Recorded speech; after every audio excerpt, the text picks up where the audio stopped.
అది చాలామందికి తెలియదు. చాలామంది ఏమనుకుంటారంటే అక్కడ ఏదైనా గొడవ అవుతుంటే మనకెందుకు లేని చెప్పేసి ఆ పక్క నుంచి వెళ్ళిపోతుంటారు. No, you have responsibility.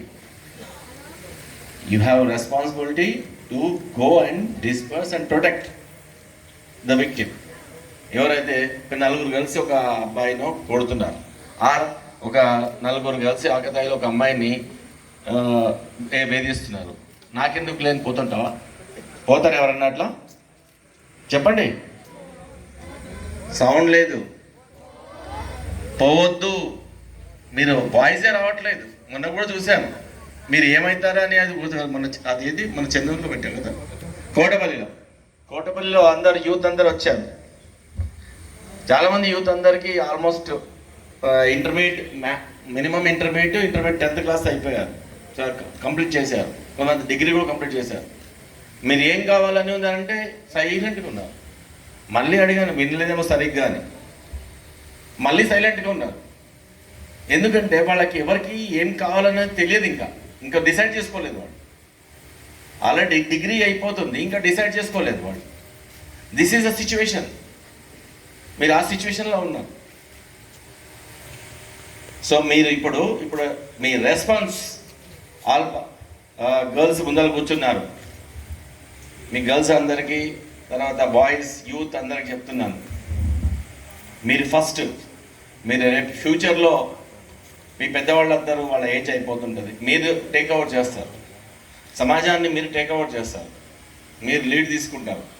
ఇప్పుడు మీరు చదువుకున్న వాళ్ళ చాలామందిలో పెద్దగా అయిన తర్వాత, ఏజ్ వచ్చిన తర్వాత, మేజర్ అయిన తర్వాత ఎన్నో ఎగ్జామ్స్ రాసి చాలామంది టీచర్లు కావచ్చు, చాలామంది పోలీస్ ఆఫీసర్లు కావాల్సి ఉంది, చాలామంది కలెక్టర్లు కావాల్సి ఉంది, చాలామంది జవాన్లు కావాల్సి ఉంది, ఆర్మీలో వెళ్ళాలి, నేవీలో వెళ్ళాలి, ఎయిర్ ఫోర్స్లో వెళ్ళాలి, కొంతమంది రాజకీయంలో వెళ్ళాలి. చాలామంది ఈ సమాజంలో చాలామంది ఇప్పుడు యంగ్ జనరేషన్ వాళ్ళందరినీ రీప్లేస్ చేయాలి.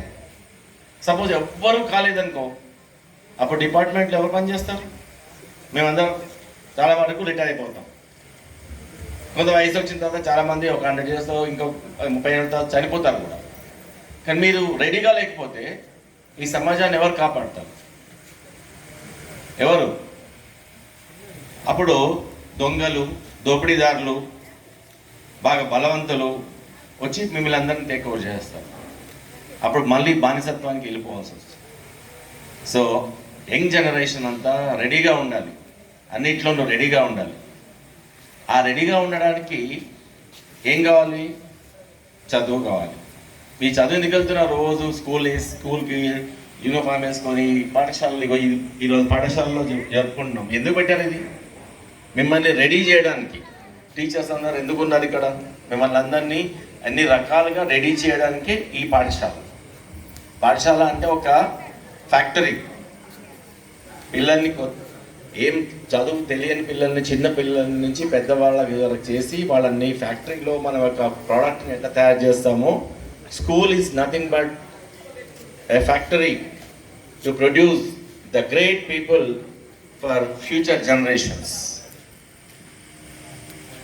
You are being produced. మీరు ఇప్పుడు తయారవుతున్నారు. మీరు ఇంకా 1st క్లాస్ నుంచి 10th క్లాస్ వరకు మీరు వస్తున్నారంటే మీరు గ్రాడ్యువల్గా మీకు నాలెడ్జ్ పెరుగుతుంది, మీకు అవగాహన పెరుగుతుంది, మీకు రైటింగ్ స్కిల్ పెరుగుతుంది, మీకు అండర్స్టాండింగ్ స్కిల్ పెరుగుతుంది, మీకు అర్థం చేసుకునే అనుభవం పెరిగిపోతుంది. ఇవన్నీ మీకు గ్రాడ్యువల్గా డెవలప్ చేసుకొని మీరు రెడీగా ఉంటారు ఈ సమాజాన్ని నెక్స్ట్ రీప్లేస్ చేయడానికి.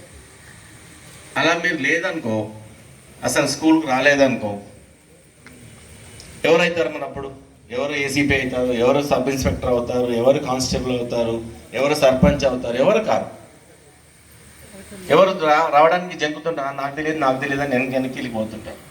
మరి ఎవరు వస్తారు అప్పుడు ఎవరో ఒక బలవంతుడు వచ్చేసి మొత్తం నేను అందరినీ నేను చూసుకుంటే ఈ ఊరంతా నాదే, మొత్తం నేను చెప్పినట్టు వినాలని చెప్పేస్తారు. సో అందులో లాస్ట్కి ఏమవుతుంది? మనమే బానిసత్వానికి కిందికి వెళ్ళిపోతాం.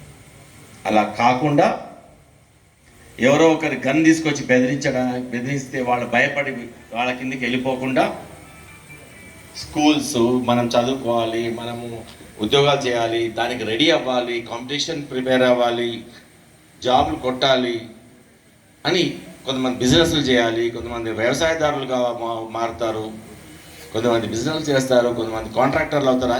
అన్ని రకాలుగా కావాలి. అయితేనే ఈ సమాజం ముందుకు వెళ్తూ ఉంటుంది, లేకపోతే అక్కడ సమాజం ఇదైపోతుంది. మీరు ఆల్రెడీ సోషల్ స్టడీస్లో చదివారా? బాయ్స్ అండ్ గర్ల్స్ సోషల్ స్టడీస్లో ఇండస్ వ్యాలీ సివిలైజేషన్ అని ఉందా?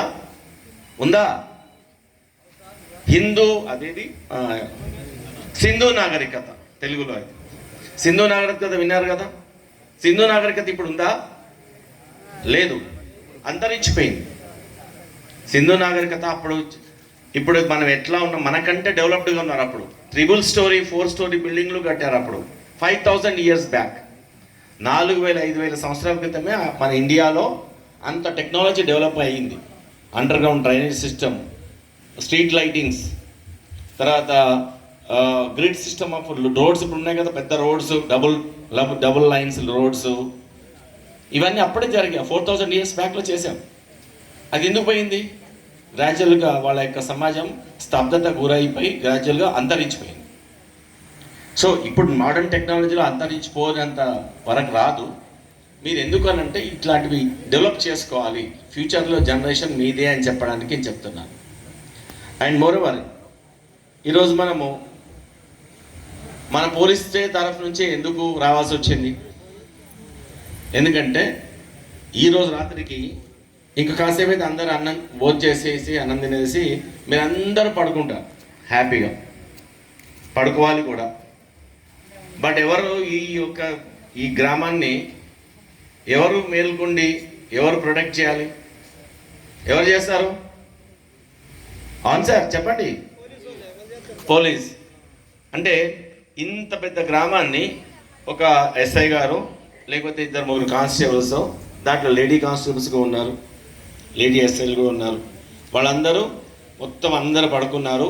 వీళ్ళందరూ హ్యాపీగా నిద్రపోని, ఎట్లాంటి దొంగతనాలు కానీ ఎలాంటిది బయట ఇప్పుడు ఫారెస్ట్ దగ్గర ఉంటే యానిమల్స్ ఏమన్నా రాకుండా, ఇంకెవరన్నా రాకుండా కాపాడడానికి రాత్రంతా నిద్రలేచి పెట్రోలింగ్ చేసుకుంటూ అక్కడంతా వీధి తిరుగుతూ వాళ్ళు అంతా ప్రొటెక్ట్ చేస్తారు. వాళ్ళు